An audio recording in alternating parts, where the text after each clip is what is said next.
Olá, meus queridos, sejam bem-vindos ao canal Jaque Barros. Nessa semana, a nossa entrevistada é a Ellen Quelita. Tudo bom, Ellen? Tudo bom, graças a Deus. E hoje o nosso tema é falar sobre arrependimento. Quem nunca se arrependeu, né, Ellen? É verdade. E muitas das vezes a gente se arrepende, dá pra voltar atrás. E outras vezes não dá. Mas hoje a gente vai ter esse bate-papo super bom aqui com a Ellen, que vai estar explicando mais sobre arrependimento e falando mais sobre a palavra de Deus. Desde já eu peço que vocês se inscrevam no canal, compartilhem e fiquem todos ligadinhos, pois está começando mais um programa. E falando sobre esse bate-papo sobre arrependimento, segundo a Bíblia, o que significa arrependimento? Bom, Jaque, vamos lá. Pela palavra do Senhor, a gente percebe que arrependimento tem a ver com mudança de vida, né? Se a gente for no dicionário, né, buscar os conceitos, a gente percebe que arrependimento tem a ver com o quê?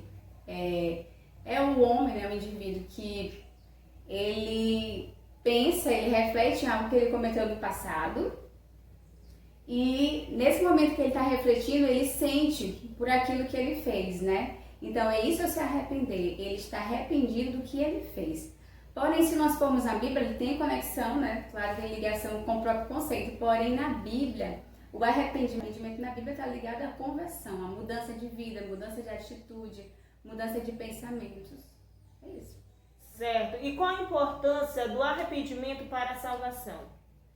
Bom, o arrependimento ele é crucial para a salvação, né?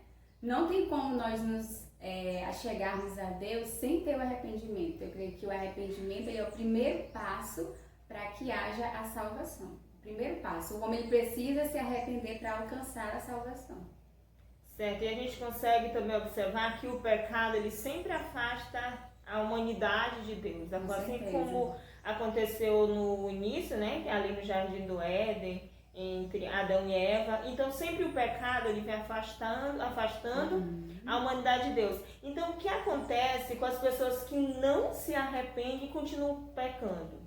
Bom, essas pessoas que continuam praticando o pecado e que não chegam a se arrepender, o final delas é um final triste. Porque elas não conseguem obter a graça de Deus, elas não conseguem se achegar a Deus. Então o final delas é um final infeliz, né? Porque elas não têm o perdão de Deus.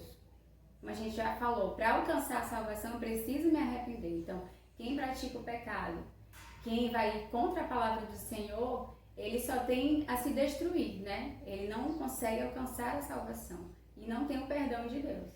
Ou seja, a vida eterna com ele não é com Cristo, né? Isso, com certeza. Porque na palavra de Deus fala que nós temos só o quê? 2 caminhos, né? O caminho que é estreito, né? Que é apertado, que leva até o céu, e aquele caminho largo que nos leva até o inferno. Verdade. Nós conhecemos outro personagem bíblico, que é o Judas, né?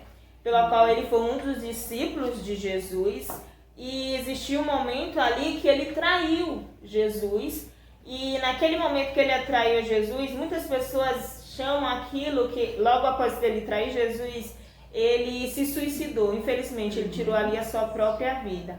E muitas pessoas dizem, Judas então não se arrependeu de fato, ele teve um remorso. Porque se ele se arrependesse de fato, ele poderia mudar, poderia alcançar o perdão, não é isso? Porque com o arrependimento a gente alcança o perdão e a partir daquele momento ele poderia se tornar, continuando exercendo a sua função ou não de discípulo, né? Mas existe uma diferença entre o arrependimento e o remorso? Existe, com certeza. É interessante essa pergunta porque algumas pessoas acham que é a mesma coisa, mas não é. Como a gente falou inicialmente, o arrependimento, o homem ele reflete a sua ação passada, né? Ele sente com aquilo e ele tende a ter uma mudança, né, na sua atitude. Ou seja, se aquilo que ele praticou, ele tiver uma nova opção de cometer aquilo, ele vai pensar, né? Não vou praticar mais aquilo. Então, realmente, ele teve o quê? O arrependimento, porque ele não vai mais praticar. Porém, o remorso, o homem, ele pensa naquilo, ele pode até refletir sobre a sua ação, né? Aquilo que ele fez, que ele praticou, porém, ele continua praticando. Então, o remorso é diferente, porque no arrependimento você não tende a praticar aquele erro. Já o remorso, você sente algo momentâneo. Eu senti remorso porque eu fiz isso, mas aí amanhã eu faço de novo, depois de amanhã eu faço e assim por diante. Então é diferente. Continua praticando ali o mesmo erro e não muda de fato. E qual a importância do Espírito Santo no processo do arrependimento? Certo. O Espírito Santo ele é muito importante no processo do arrependimento. Se nós formos na Bíblia Sagrada, em João capítulo 16, verso 8 diz: quando ele vier, convencerá o mundo do pecado, da justiça e do juízo. Então, quem convence o homem, né, do pecado é o Espírito Santo, né? Nós como cristãos aqui, nós estamos pregando a palavra do Senhor, nós estamos evangelizando, nós estamos levando a boa palavra do Senhor. Porém, quem convence não sou eu, não é a irmã Jaqueline, quem convence é o Espírito Santo. Então, ele é importante, ele tem esse papel, é ele que convence o homem do pecado, é o Espírito Santo. Tá certo. E como você já falou, que a partir do momento que a pessoa se arrepende, ela tem uma vida transformada, novas atitudes, a sua mente é mudada, as suas ações, tudo ali é mudado. Então, o que de fato significa ter uma vida transformada por Deus? Bom, Jaqueline, eu acredito que a pessoa que tem uma vida transformada por Deus, ela tem bons frutos. Se nós formos ver amigos, conhecidos nossos, que tinham uma vida, né, que ainda era uma vida que não era conforme a palavra do Senhor, pessoas que ainda não tinham aceitado a Cristo. A partir do momento que ela aceita a Cristo, a gente consegue ver uma mudança, e a gente consegue ver, enxergar os frutos, a gente consegue enxergar que aquela pessoa realmente mudou, né? Então, é interessante ver isso, né, nas pessoas, essa mudança. É assim que a gente consegue enxergar. Quando a gente vê os frutos, né? A gente consegue ver, é perceptível. A pessoa que realmente entrega a sua vida a Cristo, ela tem uma mudança de vida, a gente consegue enxergar isso nela, os frutos. Eu acredito que é assim. Tá certo. A gente vê que a partir do momento que as pessoas elas se arrependem, procuram a graça de Deus, recebem o perdão, e a partir do momento que elas aceitam Jesus, elas estão sujeitas a não pecar mais? Essa pergunta também é interessante. Vamos lá. A gente acredita sim. O ser humano, quando ele entrega a sua vida a Cristo, ele tem uma mudança na sua vida, né? Eu não posso dizer que a partir do momento que eu entrego a minha vida a Cristo, eu nunca mais vou pecar. Seria muito bom. O correto é isso, a gente, né, afastar-se do pecado todo o tempo, porque a nossa vida diária é uma batalha. Todos os dias é uma batalha. Então, se eu entrego a minha vida a Cristo, eu preciso ter o compromisso de realmente seguir a Cristo, seguir o que está aqui na palavra do Senhor. E tentar não pecar, né? Porém, a gente pode pecar, eu digo assim no sentido de que porque o pecado está aqui, batendo na porta, o inimigo está ao nosso derredor. E na palavra do Senhor fala também em 1 João, capítulo 1, verso 9 e 10, e também capítulo 2, verso 1, que se nós pecarmos, né? Se nós pecarmos, nós temos alguém para estar ali nos ajudando, o nosso advogado, que é Jesus Cristo, certo? Ou seja, é como a Bíblia nos fala, né? Que todos os dias é uma luta entre a carne e o espírito. Que a gente faz, né?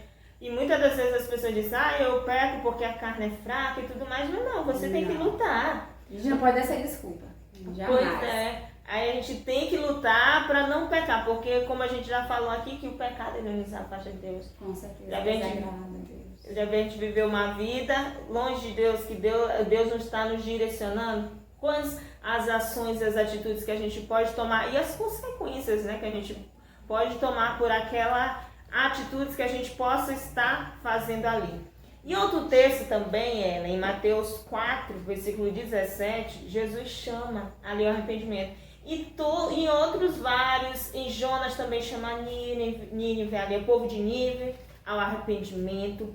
A pregação de João Batista era essa, né? Arrependei-vos. Então na Bíblia há vários momentos sobre arrependimento. A gente pode ver que é importante que as pessoas se arrependam, não é isso? Bom, quando a gente vê, né, essa passagem do Senhor, a gente percebe que no capítulo 4, né, de Mateus, a gente percebe que primeiro Jesus ele foi tentado ali, né, no deserto. Ele estava ali Ele estava em jejum, estava se consagrando e o inimigo foi lá, tentou Jesus, mas ele conseguiu vencer aquela batalha. E logo depois, nos versos 12 ao 17, é a pregação de Jesus, né? Algo maravilhoso. E essa pregação tem um foco direcionado ao arrependimento. Ou seja, o que essa palavra vem nos falar? Ele diz assim que era para o povo se arrepender, pois o reino dos céus está próximo. Ou seja, para o povo se converter. Se nós formos analisar o versículo anterior, ele fala aqui na sua palavra que o povo vivia nas trevas. Então o povo vivia cometendo o quê? O pecado, né? Atitudes que não agradavam a Deus. Então a pregação deles era para que eles se arrependessem, pois estava próximo o reino dos céus. Ou seja, convertam-se. É aquilo que a gente vem falando hoje, pregando a palavra do Senhor, falando que ainda existe uma esperança, né? Cristo é a nossa esperança, e que as pessoas possam se arrepender para que sejam alcançadas por Deus. Pois é, e outro texto também lá em Atos, capítulo 2, versículo 38, também o Pedro, o apóstolo Pedro, faz esse mesmo pedido, que o povo viesse ali para o arrependimento. Olha, se arrependa, depois vocês serão batizados e receberão ali o perdão. Então, para que essas pessoas fossem alcançadas pela graça de Deus, elas deveriam se arrepender, não é isso? Isso. Né? Pedro também está falando ali sobre o quê? Sobre o arrependimento, né? E é interessante que ele fala para o povo se arrepender. Ele fala que os seus pecados serão perdoados, eles serão o quê? Batizados com o Espírito Santo, né? Que é uma promessa maravilhosa que ainda está nos nossos dias, graças a Deus. Então, nesta palavra, Pedro também fala sobre arrependimento e ele fala sobre o quê? Sobre vida, né? Gera vida. Você que se arrepende, né? O homem, quando se arrepende, ele tem os seus pecados perdoados e ele consegue o quê? Obter a vida. Não só a vida aqui na terra, mas a vida eterna, né? Que é a melhor coisa que tem, é o nosso propósito, né? A vida eterna. Que presente é esse, né? Que a partir do momento quando a gente se arrepende. E para concluirmos, Ellen, lá em Mateus 21, versículo 2, nós temos uma parábola, né? Dos dois filhos. Que um vai lá, o pai manda ele na vinha, um vai lá, diz que ia fazer o que o pai pediu para ele, mas não foi. E um que falou que ia, porém não foi, né? E segundo de acordo com essa parábola, eu quero te perguntar, existe vários tipos de arrependimento ou não? Só existe um tipo de arrependimento? Bom, na minha concepção, ao meu ver, só existe um tipo de arrependimento, né? É interessante essa parábola porque o pai, ele pede, né, que o seu filho, o primeiro filho, ele vá na vinha.